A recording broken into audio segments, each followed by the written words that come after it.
Senhor esteja convosco. Ele está no meio de nós.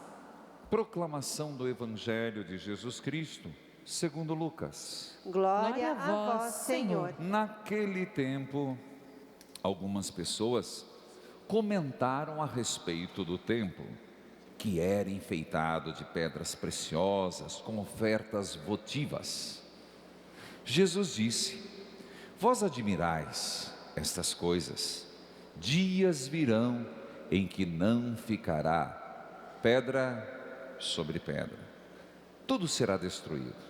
Mas eles perguntaram: mestre, quando acontecerá isto? E qual vai ser o sinal de que essas coisas estão para acontecer? Jesus respondeu: cuidado, para não ser desenganados, porque muitos virão em meu nome, dizendo: sou eu. E ainda: o tempo está próximo. Não siga essa gente. Quando ouvirdes falar guerras, revoluções, não fiqueis apavorados. É preciso que essas coisas aconteçam primeiro, mas depois será logo o fim. E Jesus continuou: um povo se levantará contra outro povo, um país atacará outro país. Haverá terremotos, fomes, pestes em muitos lugares. Acontecerão coisas pavorosas e serão grandes sinais vistos nos céus. Palavra da salvação. Glória a vós, Senhor. Que a palavra de Deus perdoe os nossos pecados. Amém. Querido povo de Deus, aqui em plena novena, toda terça-feira você sabe onde levar os doentes, não sabe? Sabe onde você ir quando está doente, sabendo que existem doenças muito maiores, ou melhor, doenças em várias áreas. Nós estamos no 9º dia, pelas santas chagas de Jesus, Curai-nos das doenças ocultas. pelas santas chagas de Jesus, Curai-nos das doenças ocultas. pelas santas chagas de Jesus. Curai-nos das doenças ocultas. E eu faço questão de frisar algo que eu tenho claro e tem sido motivação para os inscritos. Não muito distante, uma pessoa que perturbada na cabeça era internada num hospício. Sabe disso, não era? Ninguém falava em depressão, ninguém falava em angústia. Era doido, louco, dava choque. Tanto que está tendo uma exposição, se pudesse iria visitar em São Paulo, de uma pioneira de Jung, que do Brasil conseguiu acompanhar mundialmente uma evolução do tratamento psiquiátrico, mas o tempo não permite. Bom, uma coisa que a gente sabe é a doença física. Isso, graças a Deus, os diagnósticos são grandes, nem sempre para todos, mas para quem pode e quando consegue ter paciência e que não é fulminante, porque senão morre antes de fazer o exame. Segundo, as doenças emocionais. Hoje já se consegue falar disso. Antes era toda frescura. Hoje já existe um processo de conscientização, sensibilização para as doenças emocionais, o psique. Mas eu não percebo essa terceira dimensão, a fragilidade espiritual. Primeiro, as pessoas não tratam com a devida atenção a vida espiritual. Não compreende que problemas na vida espiritual, enfraquecimento da vida espiritual, reflete e torna-se uma doença no conjunto da pessoa. Não existe essa consciência de que a vida espiritual é a parte do todo do ser humano. Então eu trabalho nesse aspecto. Toda terça-feira estamos aqui, termina hoje o 9º dia, e semana que vem, já anuncio, nós começamos um novo novenário, pelas santas chagas de Jesus, renovai minhas forças, Senhor.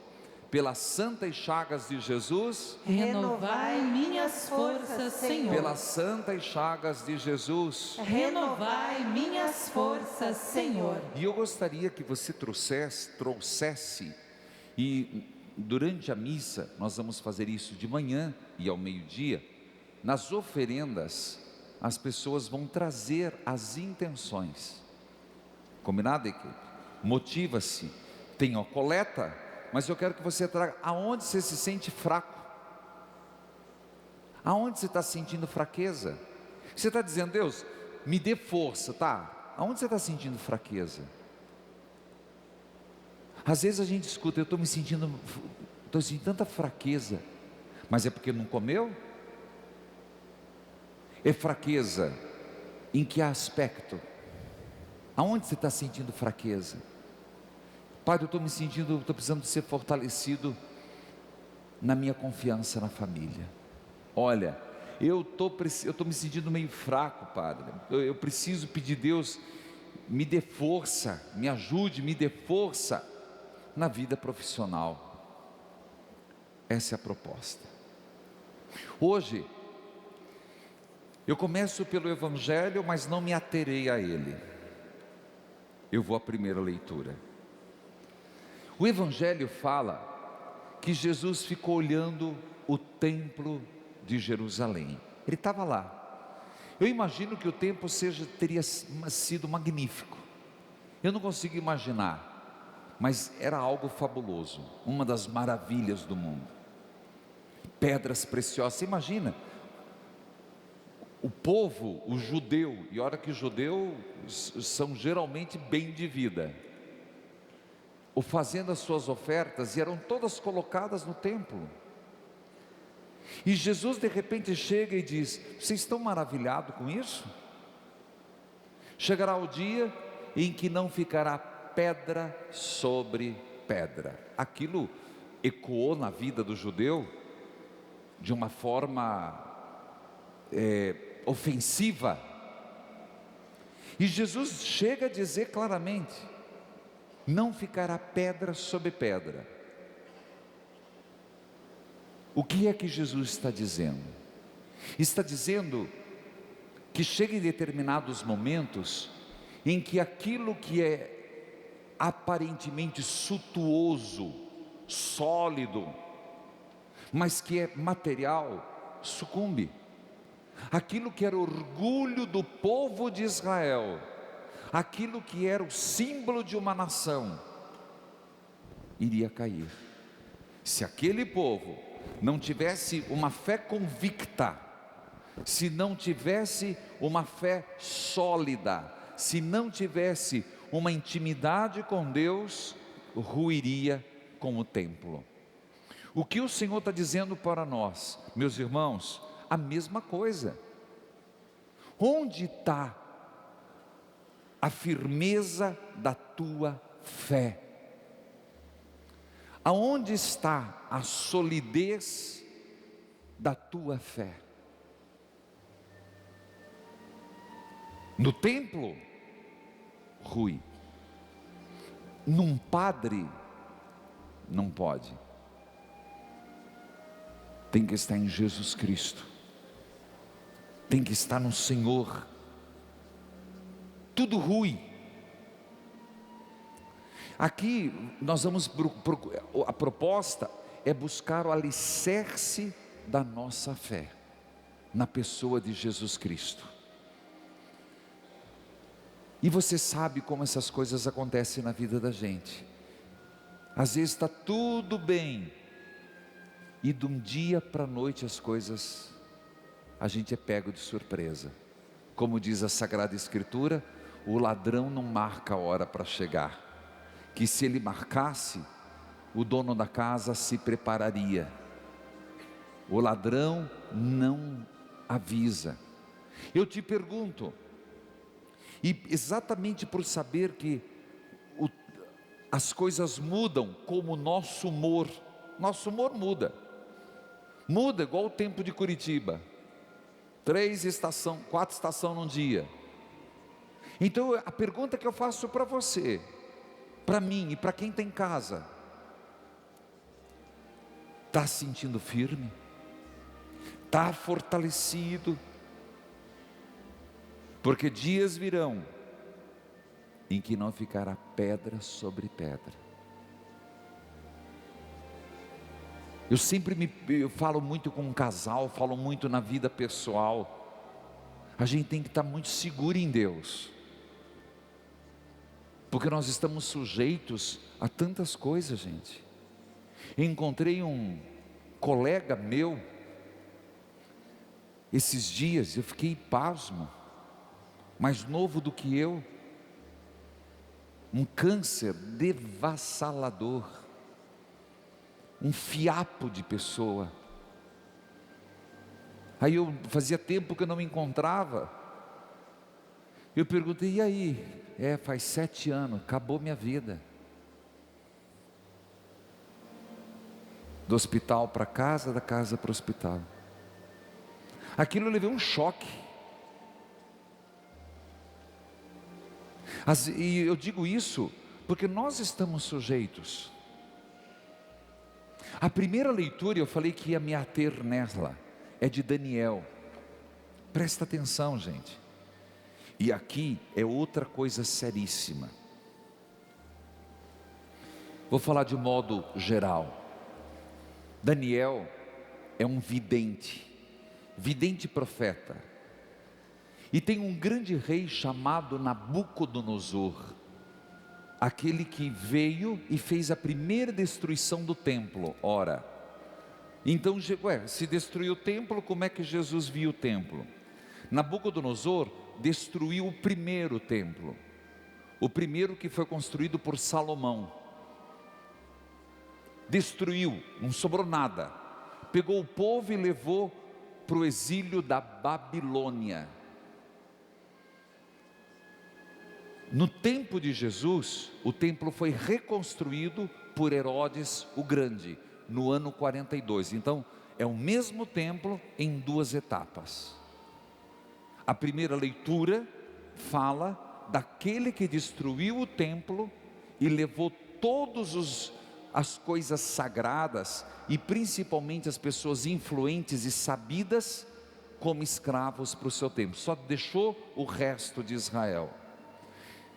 No Evangelho, o templo está erguido, mas é por Herodes, e Jesus diz: vai ser destruído de novo.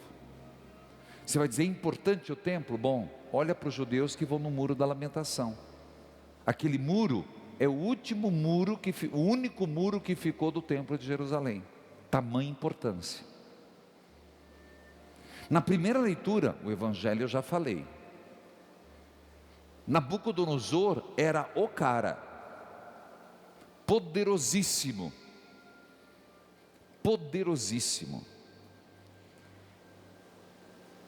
Uma analogia, quem assistiu o filme 300 é o Xerxes. Então sabe do que eu estou falando. Ele teve uma visão, e realmente ele era um grande rei, temido. Daniel interpreta um sonho. Uma estátua, se você não prestou atenção, gigantesca, era ele, feita de todos os melhores materiais.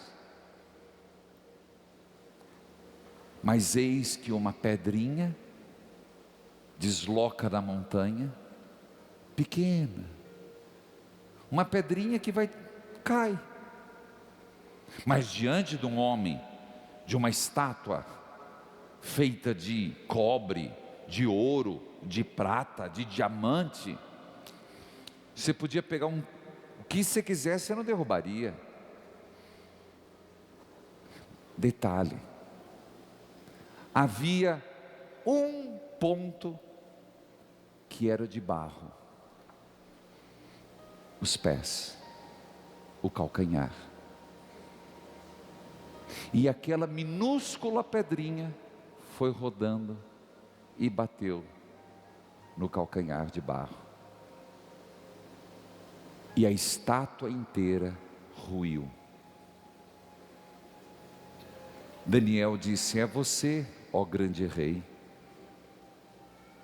com toda a sua majestade. Você tem o teu ponto fraco. A pedra é Deus que vai te destruir. Posso pregar disso no retiro, e é muito bom que eu faça. E eu pergunto: qual é a tua parte frágil? Pergunta desagradável, né? Qual a tua parte de barro? Não importa, não quer dizer que seja o calcanhar. Na mitologia grega tem Aquiles, mas aí eu faria outro sermão. Na mitologia grega tem Aquiles. Mas e aonde? É o dedinho do pé, não importa. Uma pedrinha desmorona tudo. Você pode ser um grande homem, você pode ser uma grande mulher.